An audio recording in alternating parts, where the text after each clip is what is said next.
Inside Story Uganda, real source of political updates.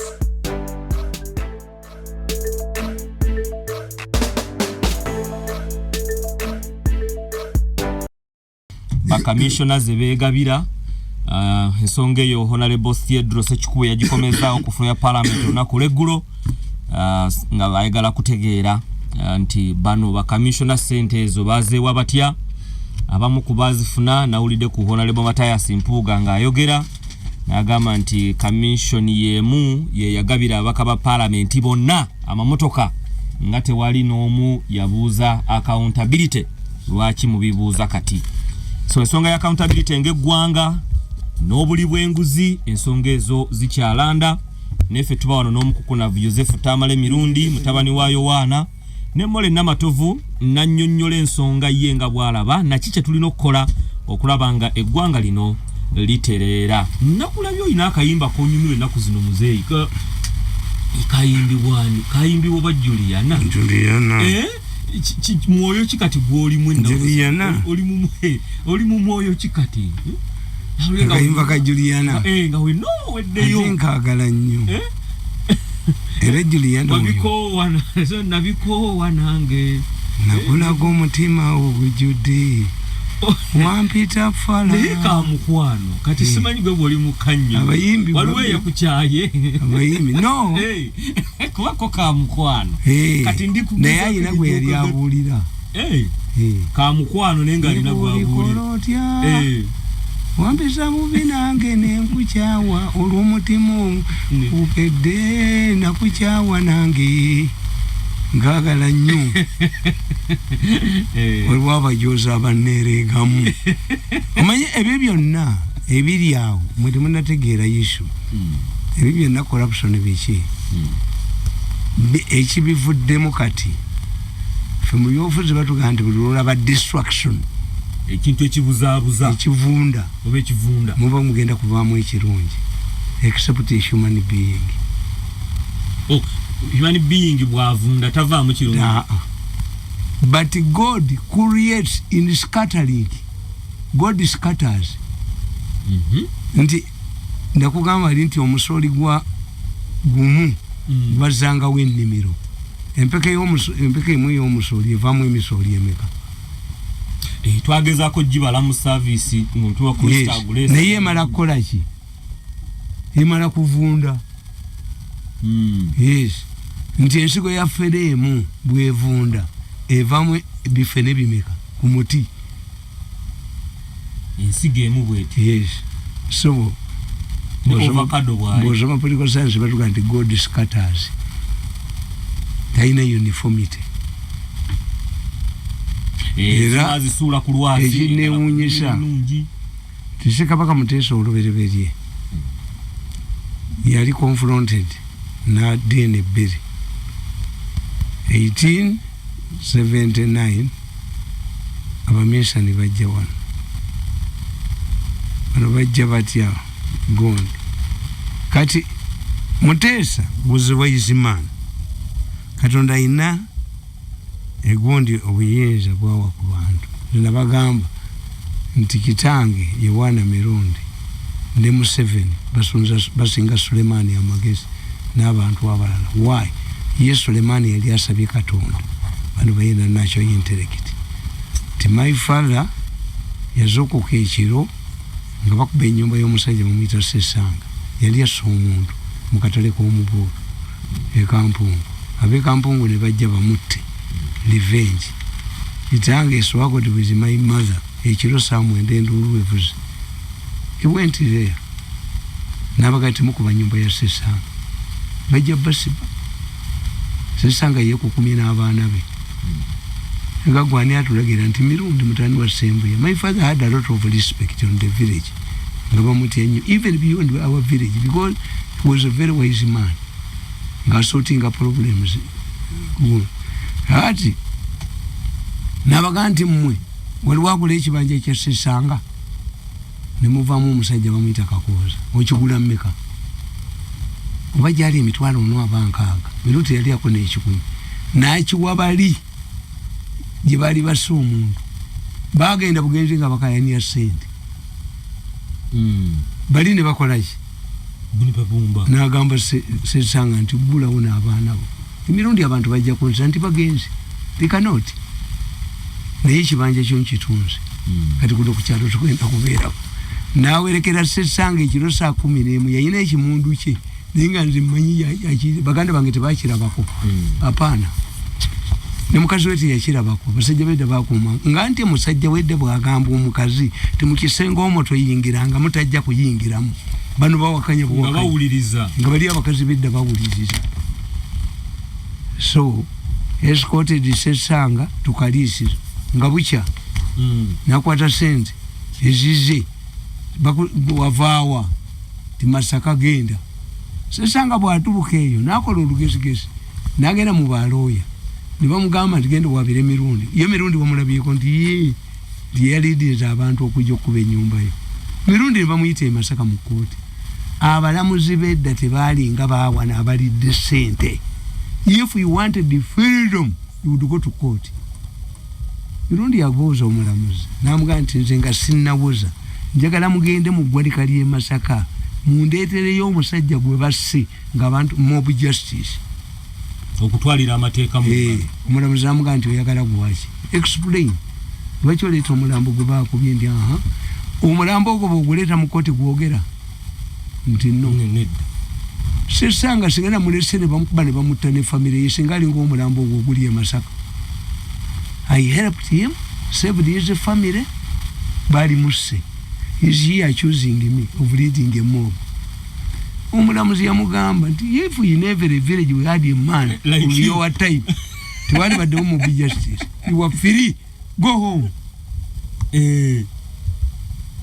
Decision yakola Museveni naye ayina decision eri Suleimanik yalwala amambulu gamunsi ng'abanyankole tebagamanyi ne bagamba bamuwadde obutwa poisoned bani abamufumbira emmere mukyala Zizinga ne mukyala Nju we arraigned balinda kafuuni. Museveni kyava abagamba Besi yagambye atya nti bampadde butwa to do two things. Abakyala abo babe bampadde obutwa anti baagala nfe mubaleke wano wendi nfe nga bandaba. First decision Suleimanik. 2, why don't we consult another doctor? Museveni no use this bed ne bayita Dr. Bata. Over the 2 Dr. Bata omwesi Naira ne Besigye gwoloza Museveni yali tute verdict yani West Naira ne Dr. Kizza Besigye. Yes. Bata yagamba gano mambulu ga treatable. Sibutwa. This is treatable. Amiba. So yamugambye dabutwa. Yes. Kandi ebintu byamobe mubambira ba ngambi tonolira. Nina okukola analysis Suleimanik judgment.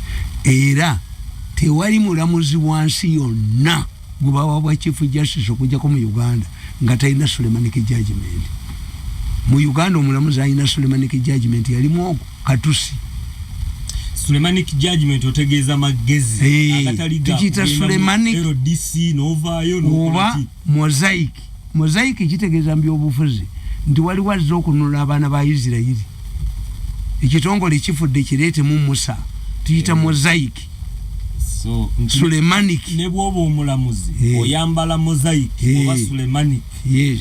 Kakati wano mu Uganda omulamuzi ali muogo Katusi yabagamba mu constitution court ndi constitution bwe twatugikola twagireka mu valve ezigikuuma term limit ne age limit na mu bijje mu kiwowongole.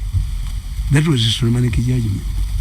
Temukyalina constitution amalage Kenya yabaga mukaddemu Suleimanik kuba yatunuulira nga Uhuru Kenyatta awangudde naye ng'okuwangula kwe abakikuyu beegase n'abakerenjini nga gavumenti reflecting nga national outlook. Mukaddemu malaga Suleimanik mu Uganda omulamu temuli tewali oba mwebali naye nga tebaliyo babakubira amasimu nina omulamuzi gwe eyatula mu meeting babbe ebintu bya hamu nga nakakubye tadduka n'amagandula ge babakubira amasimu Why should one quarrel with Kisachi? Muri abalamuzi bameka. Kisachi ina control review. Mulekaji some.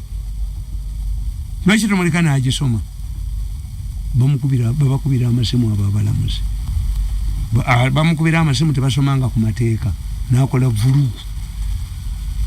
So, therefore, neba ba holdings n'ekintu kineki nze buli mwenda bebi babadde Sulemani mugamba etteeka lino ery'ebisiyaga parliament yayisa kyekyo yanti kankobole babadde Sulemani sisi Sulemani ate aba confirming nono Sulemani yali confronted n'abakazi babiri buli mwaka eminga omwana Sulemani nakati musememu nyina w'omwana naga nti alidda Sulemani ate yali asabye Katonda Sulemani yayogeranga n'ebinyonyi era ekinyonyi ekimu kyamugamba tinvudde wan ndabyeyo kabaka akusinza amaanyi omukazi Sulemani yayogeranga n'ebinyonyi details zisome ebitabo by'Abayudaaya Sulemani bwe yafa yasigala ku Namulondo ng'atudde nenga yafudde nga mufu enkuyege nezigamba ebisolo ebirala Sulemani mufu timwe enkuyege mwe mumutegeera Sulemani yafudde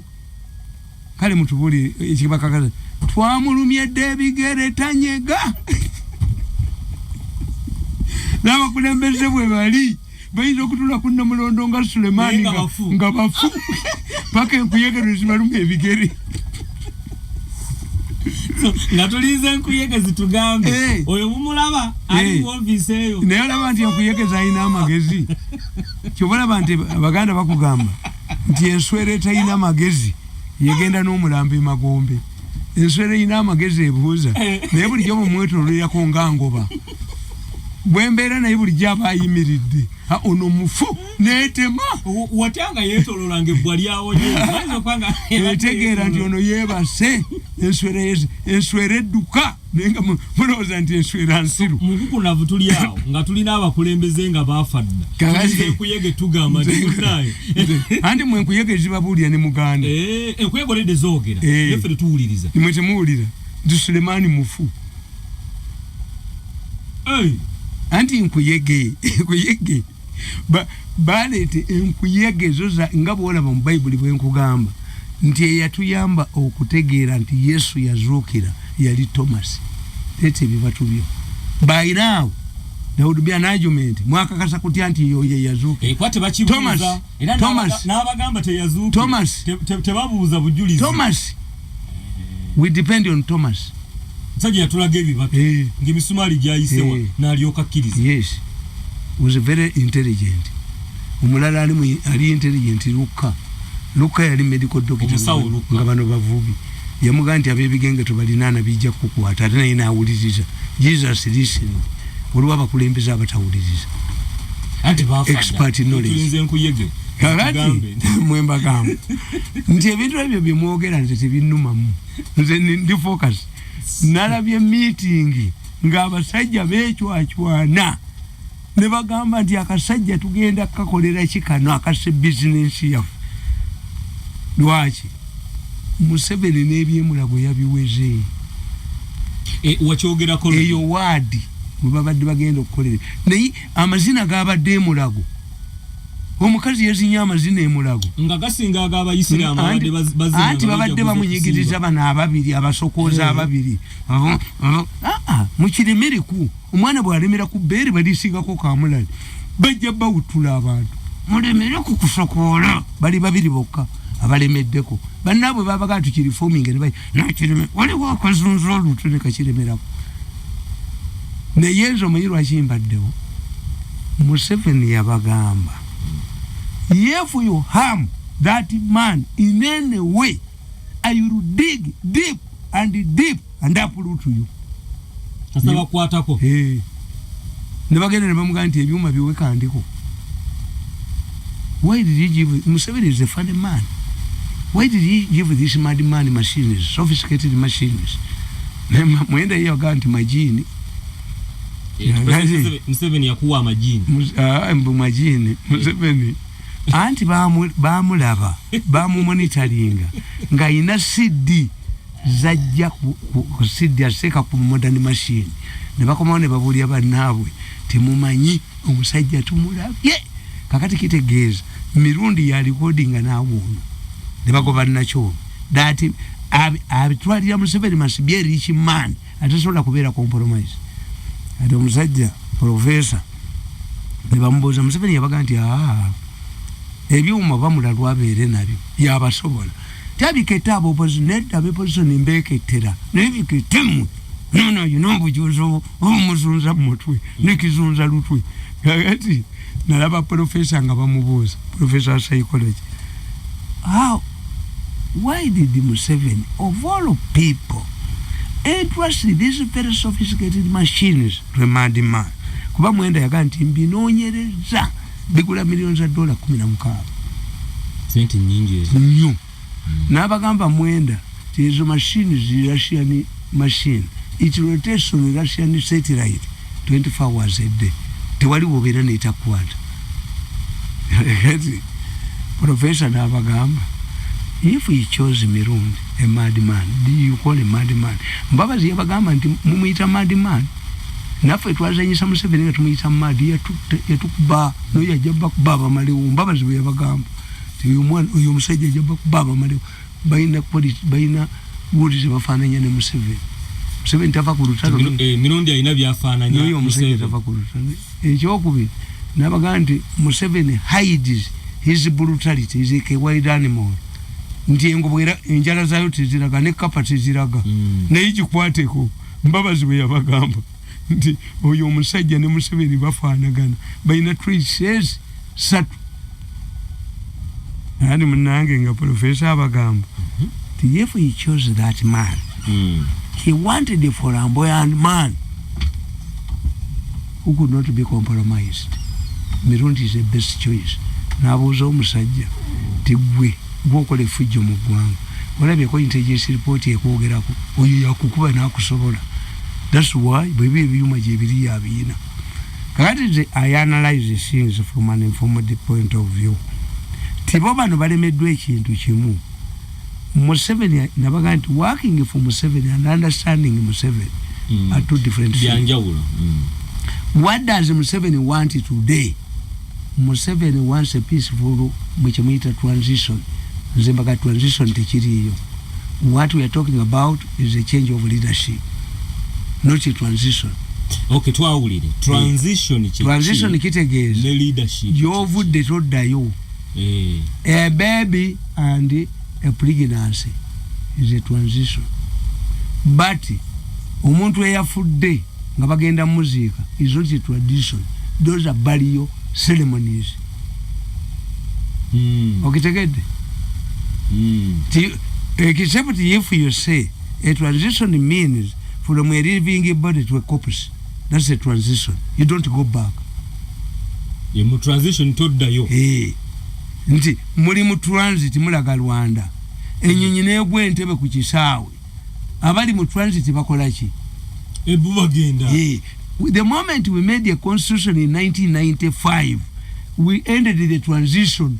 What you are talking about, which is cared for, you are talking about ceremony, handing over ceremonies from Museveni to another leader, not a transition.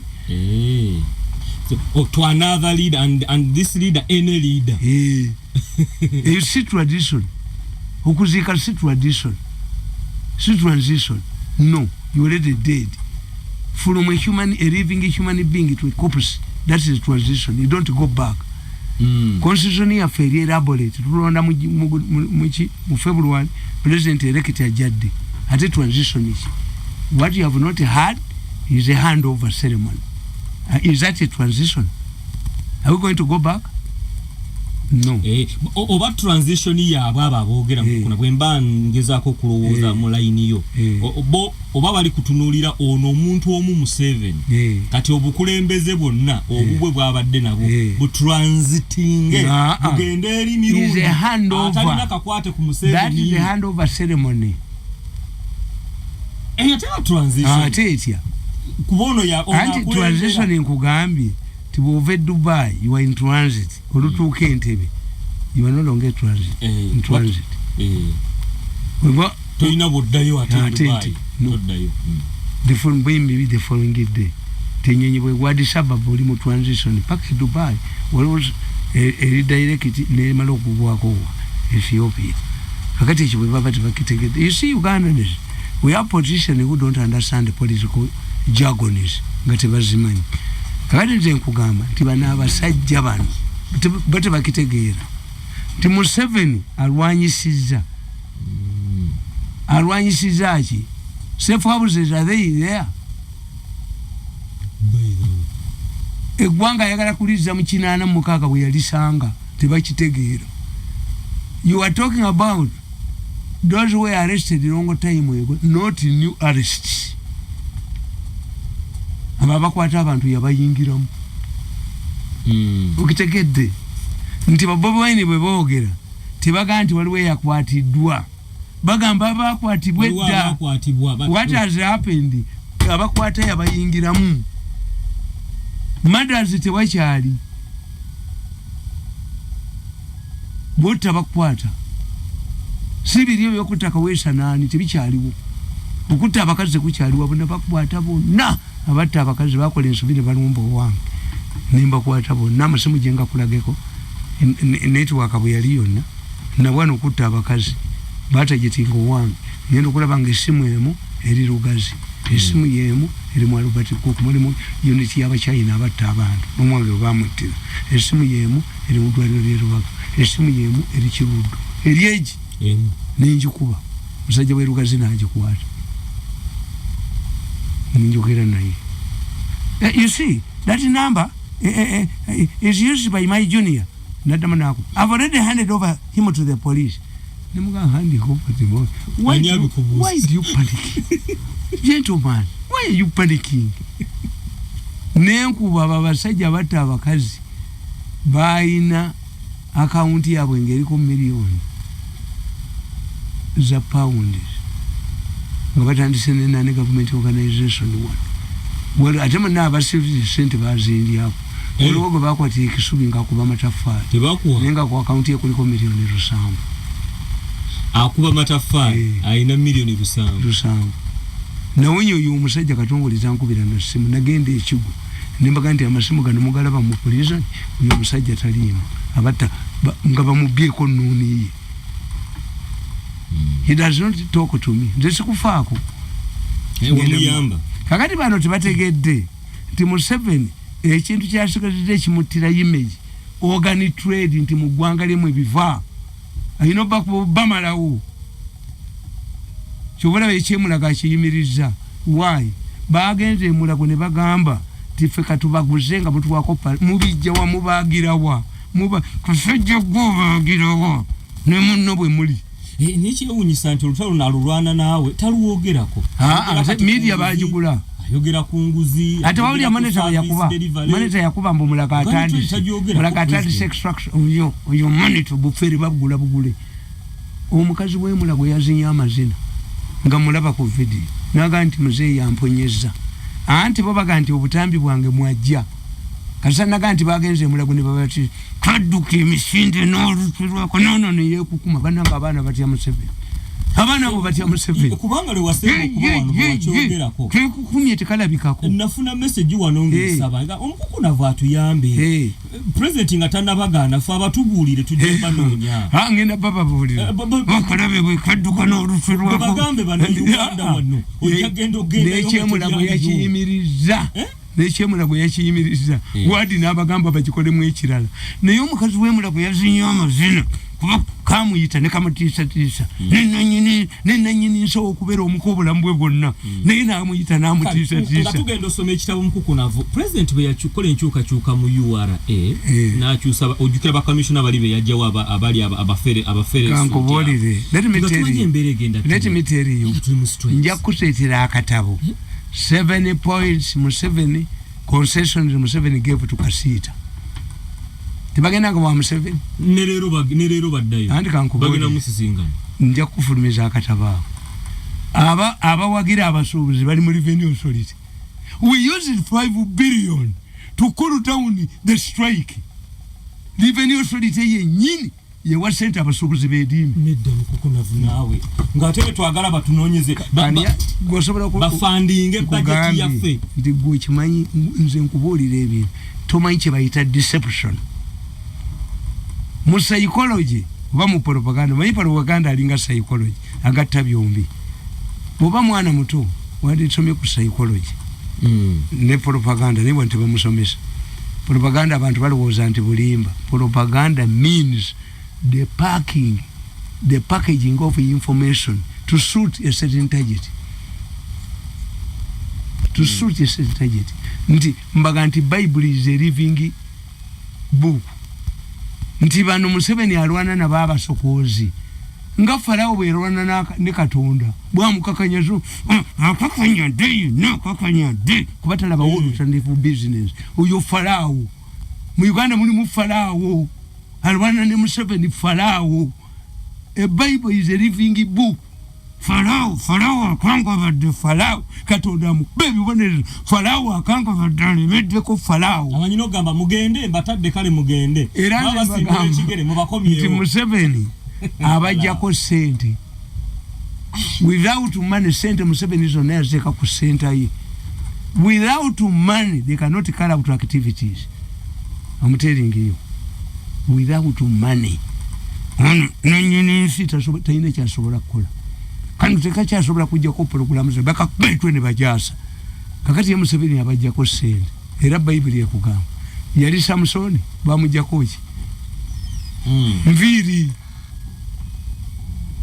wabana bamuleka wone zikula bamuyitani oyo mu Bible eyakolaje gubajja ko enviri yo Samsoni yes no yabajjako sente nga Samson bwe bamujjako enviri Samsoni Delila ye yaziko abakirisuti ne balona amubina amujjamu ajoga government ajoga buli omwe amubina amujjako sente so bali mu URA beba pikabi I'm telling you abo mu URA aba Uganda Revenue Authority beba teka sente mu basuubuzi b'eddiini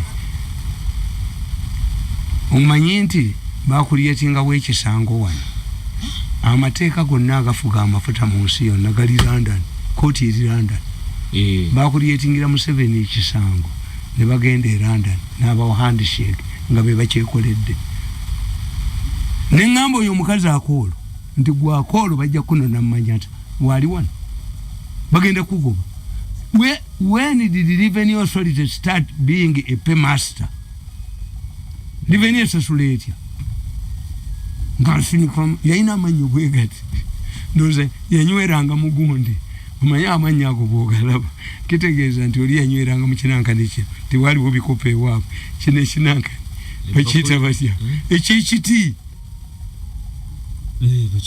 ekyanzi kyekyonoona amanyo kyanzi nemukagwe akola gwe mukola mujja gwe. When did the Uganda Revenue Authority start being a paymaster?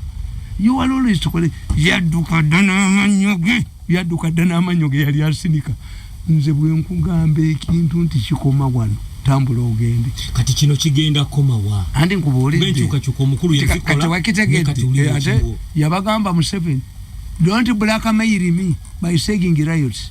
This is your country, stage it. Yali aganya obalabu Amiria naja namuga Amiria, this is a serious matter. Naba Museveni nga nyigidde abasuubuzi olwasooka teyabalaba olwaddako n'abalaba. Now if you want to destroy your country, you can't destroy it. Nga bayina ensonga Museveni ensonga zonna ze yabawa omusango nga sekitayerega sekitatu bamuyita mugezi nnyo mu basiru. Omanyi bw'oba omusiru omugezi mu basiru sekitali mu basiru sekitali mu basiru batabaaza ate kati bangaye bakozeyo n'ekira bakiyita Federation of Traders ngenda kuwa title to yes Federation. You see, Museveni yabagamba what I remember baga nti interest rates zirinye Museveni aga nti nabuuza Mutebire naga zijja kukka bezigga nga zikka bezikola kinga zikka problemu y'abasuubuzi eri eki ab'amaanyi rent ayagire rent ogijjawo oti okubeera high rent okubeera high kivudde mu sente banka ziziwola abasuubuzi abazimba ebizimbe kyobulaba ebizimbe bya Uganda bigwa why bamuwa emyezi 3 grace period azijjewa it would be a long term kakati omusajja ono olwokuba banka nazo zaagwa banki sizagwa sente zijja mu Bank of Uganda banka zaagwa kakati zijjayo sente ku interest rates mu Bank of Uganda nazo zijigatta kuono customer owolo otyo omuntu ekizimbe nga ajja kusasula mu grace period ya myezi 3 y'omuwadde kizimbe kyekizimbe mu myezi 3 era okujja kwongera ozimba kinagwa kakati unless you address obwongo fabayawulirwa fabaya nagamba museta usinemba gamba ne president mugamba nti kati siita efuse tribal mukyala kigongo yajjawo gundi kyembalivuga Nigeria ne waliwo nakule bali muvoyisa muze Kenya nali okwaduka nga byali edata bime ne bakuba omusajja bamuyita gundi omuvuga yali azenga koze bu coffee shops teri nseta ina national chamber of commerce and industry kigongo yajiriyo n'atunda n'ebintu oliva kigongo akyawangadde omanyi empuuta eri mu nnyanja ekuba amaato g'abavubi naye neetamanya nti amaato geekuba gali gyokya mu sigiri ejogo nerigifumuuka mu mutwe bwe bagamenyamenya gebateeka mulyo ne gaseesaamu empuuta ekuba amaato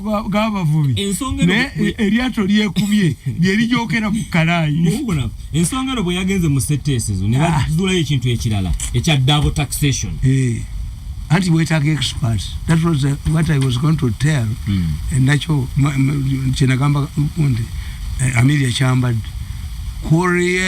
get educated people and take them to kasita mukwata abasoma economics mubatone kasita nga mwemba sasula tuyinza kudya sikito bayasoma junior bayasoma bamukwatira buseruka ng'agenze kuyekera gw'okulem eyavuma sezala ogwe kulembezamu okujjayo omukazi eyanobye sekito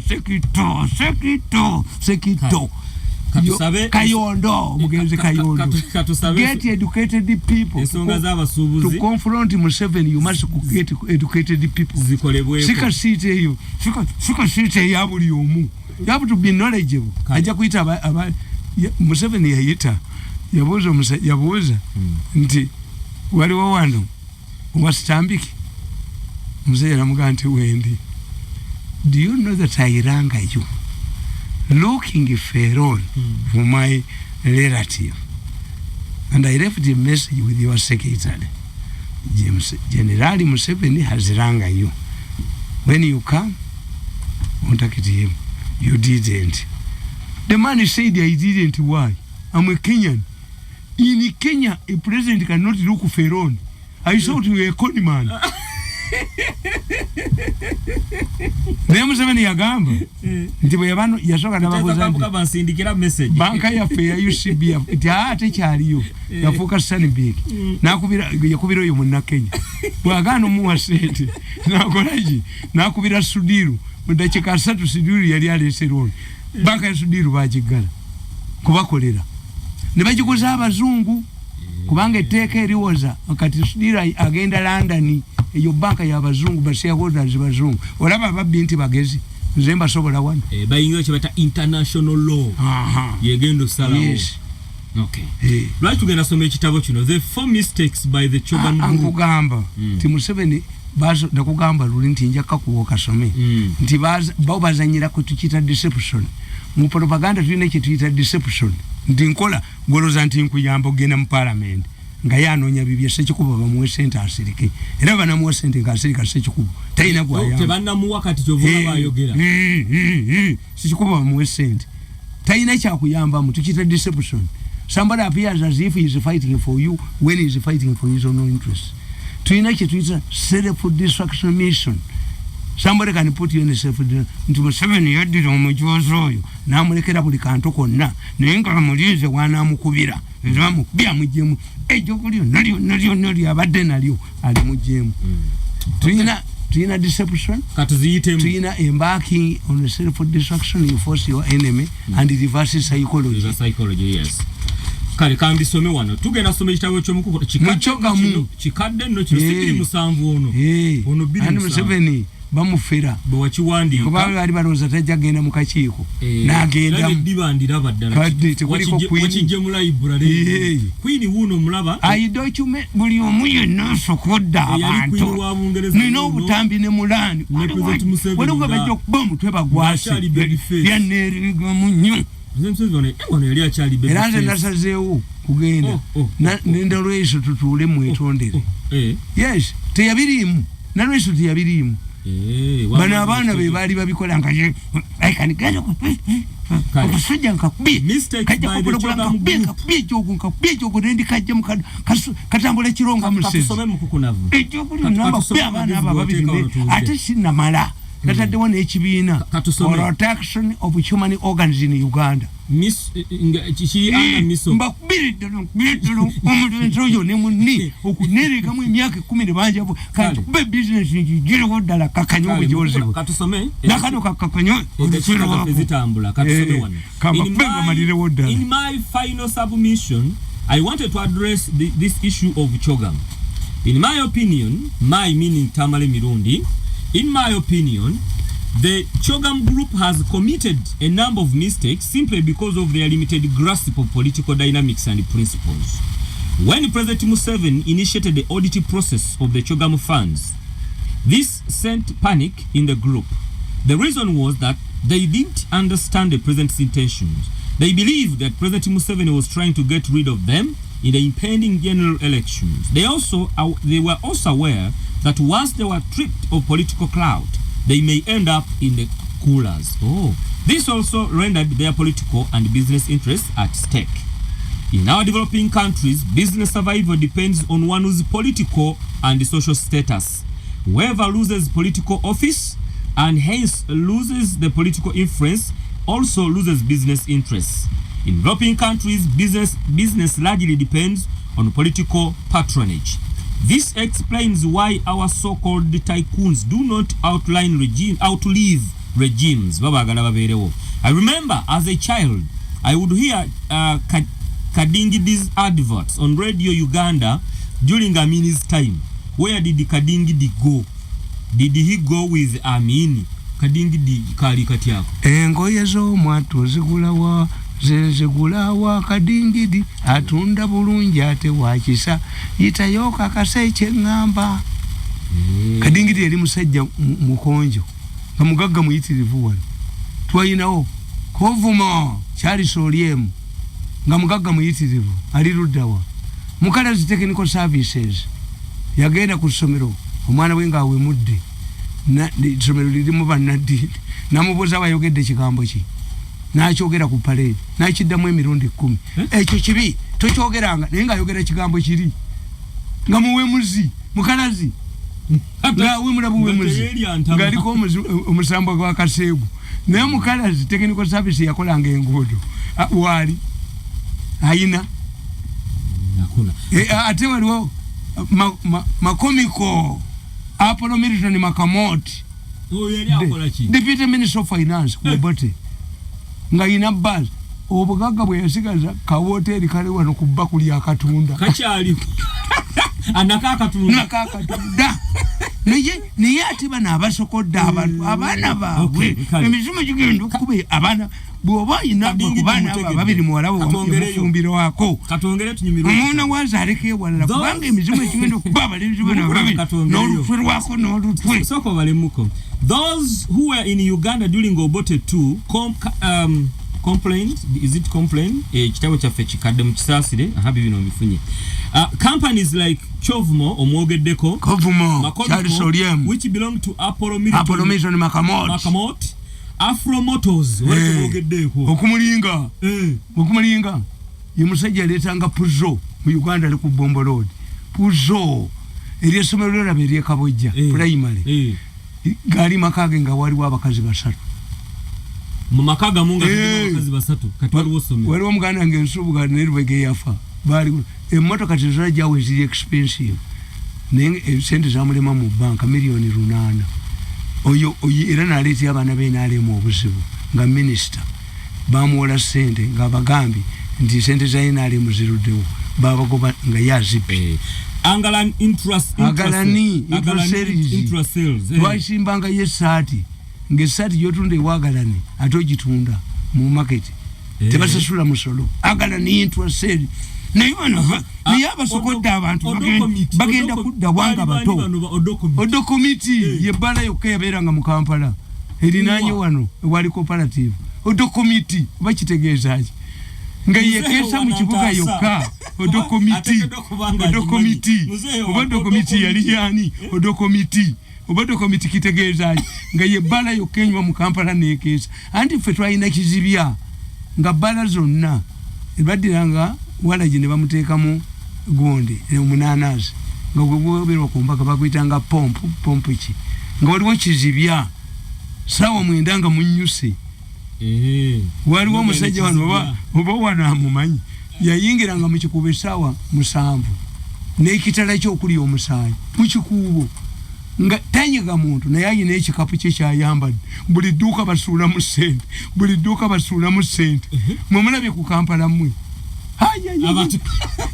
Okay, and others vanished with Obote. Therefore, yes. The prospect of losing a political office in Uganda sends shivers down the spine. When a political office goes through the door, business goes through the window.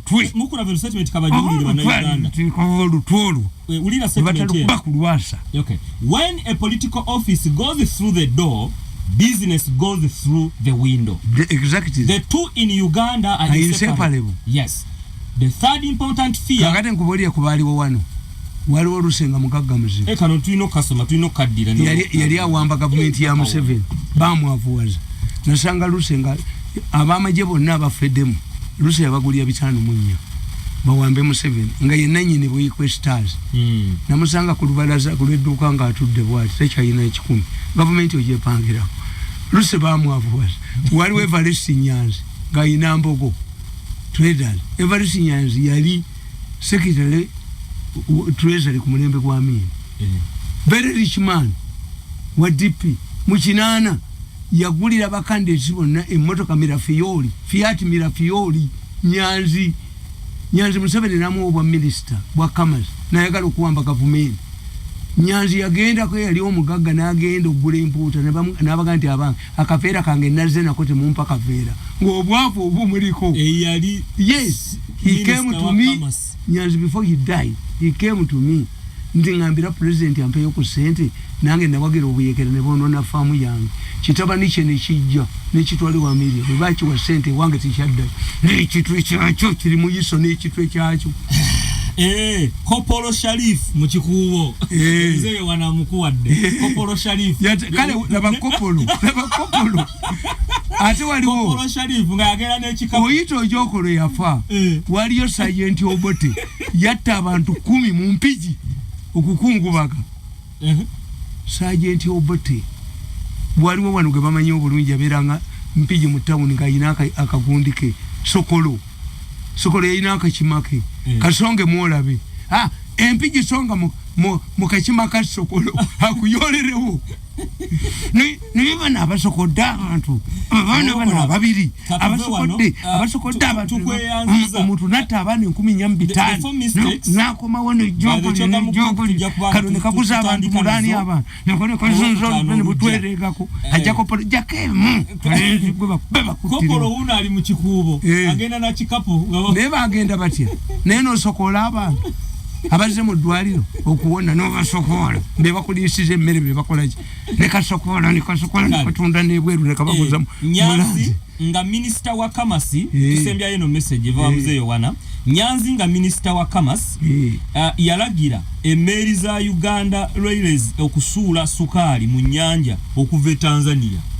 Nyanzi nga sabotage yalagira emmeeri za Uganda Museveni n'abayola okusuula sukaali mu nnyanja. Museveni yabayola bakiri mutu yabayola naye Nyanzi yayavuwala nga avudde mu kkomera namulabako ng'agenza okugula empuuta ng'agenza nabano tubaavuwaze bano abalenzi ababiri abasokoola bannaye tubaavuwalize ddala abaana bano beekweke bavuwalire ddala nnyo kulimibwe bo basse bantu basokoola abaana babane 15 battira ebweru nokumawo ng'oliigina mu disitulikiti y'e Kalungu bagambye nti bannakalungu mutemye emiti kati bali mu kukaaba maama nabbanja abayambe emiti yakubya amasomero bagambu mwagitema